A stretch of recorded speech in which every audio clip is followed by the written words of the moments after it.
Hello' friends, আশা কৰোঁ আপোনাক সকলো ভালে আছে। আজি এয়া কি লৈ লৈছোঁ জানেনে? মিনি আলু পৰাঠাছ। আপোনালোকে টিফিন বক্সতো ইনক্লুড কৰিব পাৰে। বিশেষকৈ সৰু সৰু ল'ৰা ছোৱালীয়ে খাই বহুত ভাল পায় নহয়নে?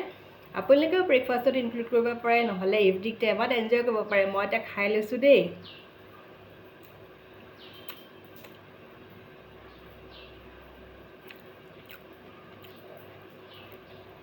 পূৰা বাটাৰী ফ্লেভাৰ আহিছে, যিহেতু মই গাৰ্লিক আৰু হাৰ্বছ এই বাটাৰটো ইউজ কৰিছোঁ। লগতে টমেটো কেটচাপ,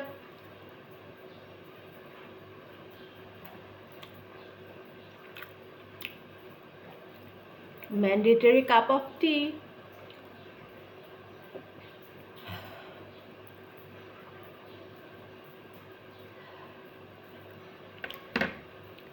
ৰেচিপি আহি আছে, আপোনালোকে চাব বুলি মই আশা ৰাখিলোঁ।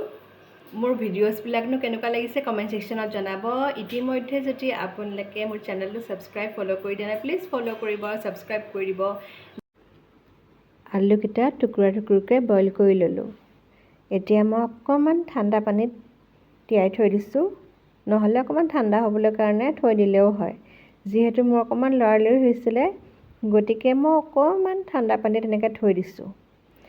আৰু মই ইয়াত মিঠাতেল ব্যৱহাৰ কৰিছোঁ। মিঠাতেলত অকণমান স্লাইড মই পিঁয়াজ দি দিছোঁ, গল্ডেন ব্ৰাউন হ'বলৈ কাৰণে মিহি মিহিকৈ কাটি লৈছোঁ। লগতে ইয়াত মই নৰসিংহ পাতো দিছোঁ, অকণমান ফ্লেভাৰ এটা আহিবলৈ কাৰণে। আপোনালোকে ধনিয়া পাতো শেষত ছটিয়াই দিব পাৰে। এতিয়া মই আলু দি দিছোঁ। মা মছলা বুলি ক'বলৈ গ'লে ঘৰত কৰা মা মছলাই দিয়া হৈছে। বিশেষকৈ সৰু ল'ৰা ছোৱালীৰ কাৰণে আচলতে জ্বলা মছলা একো দিয়া নহয়। নিমখ দিছোঁ আন্দাজমতে আৰু হালধি, লগতে অকণমান স্লাইড জিৰা গুড়ি, সেনেকৈ আচলতে দিব পাৰি। সৰু ল'ৰা ছোৱালীয়ে আচলতে আলুটো খাই বহুত ভাল পায়, সেয়েহে আলুৰ বিভিন্ন ৰেচিপি বনাব পাৰি আৰু সৰু ল'ৰা ছোৱালীয়ে যাতে টিফিনতো খাই ভাল পায়। ঘৰত বিশেষকৈ আবেলি সময়তো আচলতে এইটো ৰেচিপি বনাব পাৰে। এনেকৈ এতিয়া মই মেছ কৰি পেলাই ৰেডি কৰি ল'লোঁ। এতিয়া মই চাকি এটা ৰুটি লৈ লৈছোঁ, এনেকৈ গোল গোলকৈ বেলি ল'লোঁ। ৰুটিখিনিৰ ভিতৰত আচলতে এই ষ্টাফিংখিনি দি দিয়া হ'ব। আমি আচলতে বিভিন্ন প্ৰকাৰেদি আলু পৰঠা বনাওঁ। আজি মইনো কেনেকৈ মিনি পৰঠাছ বনাইছোঁ তাকে আপোনালোকক দেখুৱাবলৈ লৈছোঁ। এনেকৈ ৰোল কৰি লৈছোঁ আৰু লগতে এতিয়া মই গোটেইখিনি এনেকৈ ৰোল কৰি লৈ এটা এটা কাট কৰি ল'ম, যাতে পৰঠা শেপত হয়। বেলিব নালাগে, হাতেদি প্ৰেছ কৰি দিলেই হৈ যায় আচলতে। মই যেনেকৈ কৰিছোঁ তেনেকৈ আচলতে বনাই খাবচোন কেতিয়াবা। আৰু ডাঙৰে খোৱাৰ কাৰণে সাধাৰণতে অকণমান গৰম মছলা দিলোঁ, আৰু আপোনালোকে কাশ্মীৰী মিৰ্চ পাউডাৰ দিব পাৰে, নহ'লে কেঁচা জলকীয়া কাটি দিব পাৰে, তেতিয়া খাবলৈ আৰু ভাল হ'ব। এতিয়া মই এনেকৈ কাট কৰি লৈছোঁ আৰু হাতেদি মই প্ৰেছ কৰি ল'ম। প্ৰেছ কৰাৰ পাছত আৰু বিশেষ একো কাম নাথাকে। আপোনালোকে অলিভ অইল, কোকোনাট অইল নাইবা ভেজিটেবল অইলেদি এনেকৈ ফ্ৰাই কৰিব পাৰে। আজি মই ব্যৱহাৰ কৰিছোঁ আমুলৰ যিটো আচলতে হাৰ্বছৰ বাটাৰ এটা ওলাইছে, সেইটো ইউজ কৰিছোঁ। আপোনালোকে আমুল যিটো আমাৰ অৰিজিনেল বাটাৰ, সেইটোও আচলতে ইউজ কৰিব পাৰে। সেইটো ফ্লেভাৰটোতো ক'বই নালাগে, আমাৰ সকলোৱে প্ৰিয়। অকণমান আজি বেলেগ এটা টুইষ্ট দিম বুলি ভাবিছোঁ, সেইকাৰণে আজি আমুলৰ সেইটো বাটাৰেই লৈ লৈছোঁ। প্ৰথমতে মই ফ্ৰাই পেনত এনেই ইলুটি শিলুটিকৈ অকণমান সেকি লৈছোঁ। তাৰ পাছতেহে আচলতে বাটাৰটো ব্যৱহাৰ কৰিম।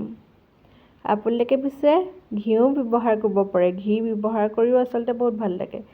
আজি মই ইউজ কৰিছোঁ গাৰ্লিক আৰু হাৰ্বছৰ এই বাটাৰটো, বাটাৰী স্প্ৰেড যিটো অকণ অকণ দি দিছোঁ, ইলুটি শিলুটি কৰি দিছোঁ। আৰু যিহেতু আগতীয়াকৈ আচলতে ৰুটিকেইখন হৈয়ে গৈছিলে, সেইকাৰণে শেষতহে পৰঠা কৰিছোঁ, যাতে সোনকালে সিজেও। ল' টু মিডিয়াম ফ্লেমত মই আচলতে বনাইছোঁ। ইলুটি শিলুটি কৰাৰ পাছতে ৰেডি হৈ গৈছে। যিহেতু আগতীয়াকৈ অকণমান মোৰ ৰেডি কৰা আছিলে, ল' ফ্লেমত আচলতে বনাই লৈছিলোঁ আগতীয়াকৈ, সেইকাৰণে বাটাৰ দি দিয়া নাই। সেইটো এটা কুকিং টিপছ নহয়নে? শেষত দিলে আচলতে কেৰাহীখনত নহ'লে ফ্ৰাই পেনত লাগি নধৰে। আগতীয়াকৈ দিলে তাৰমানে বিশেষকৈ ক'বলৈ গ'লে লাগি ধৰে মানে এইটোৱে কথা কৈছোঁ, গোটেই বাটাৰখিনি কেৰাহীখনে খাই পেলায়। সেইকাৰণে শেষত দিব লাগে আচলতে। এতিয়া মোৰ টিফিন বক্সৰ এইটো ৰেচিপি ৰেডি হৈ গ'ল। আপোনালোকে ব্ৰেকফাষ্ট ইভিনিং টাইমতো এনজয় কৰিব পাৰে। সৰু ল'ৰা ছোৱালীয়ে দেখিও ভাল পাব, খায়ো ভাল পাব। আৰু অলপ বনাই লৈছোঁ, আমি খাবলৈ কাৰণে চাহৰ লগত বনাই লৈছোঁ, আৰু ল'ৰা ছোৱালীক খাবলৈ কাৰণে সাধাৰণতে টিফিন বক্সতে পেকিং কৰি দি দিছোঁ, লগতে ফ্ৰুটছো দি দিছোঁ। নেক্সট ভিডিঅ'ত আকৌ লগ পাই আছোঁ। Till then bye bye.